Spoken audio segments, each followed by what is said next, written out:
কক্সবাজারের প্রাচীন নাম পেনোয়া। পেনোয়া অর্থ হলুদ ফুল, অর্থাৎ হলুদ ফুলের দেশ কক্সবাজার। এখন আর হলুদ ফুলের দেখা না মিললেও কক্সবাজারের প্রাকৃতিক সৌন্দর্য বিমোহিত করে সমুদ্র আর পাহাড় প্রিয় মানুষদের। একদিকে পাহাড় তো অন্যদিকে সমুদ্রের স্বচ্ছ নীল জলরাশির বিশাল সাগর, তারই সামনে বিশাল বালিয়াড়ি, যার সৌন্দর্য মুগ্ধ করে সবাইকে। একটু ফুরসত পেলেই দূর দূরান্ত থেকে এই সৈকতে ছুটে আসে হাজারো পর্যটক। Double million offer, Walton fridge কিনে পেতে পারেন 20 লক্ষ টাকা, রয়েছে কোটি কোটি টাকার নিশ্চিত উপহার।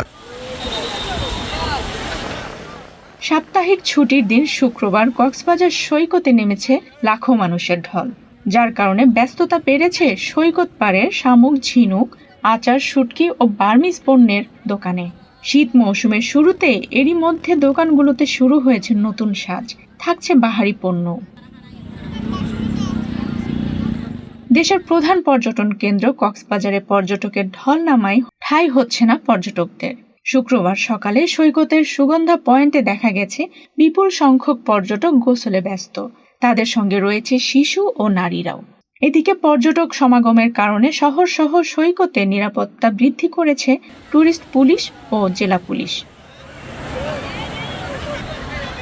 ছুটির দিন শুক্রবার হওয়ায় সমুদ্র সৈকতে পা রাখারও জায়গা নেই বলে জানালেন পর্যটকদের নিরাপত্তায় সি লাইফ গার্ডের ইনচার্জ ওসমান গনি।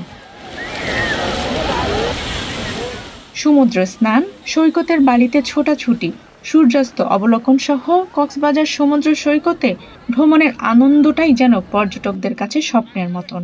তাই তো ছুটি পেলেই সাগর জলে শরীর মন ভাসাতে তারা ছুটে আসেন কক্সবাজারে।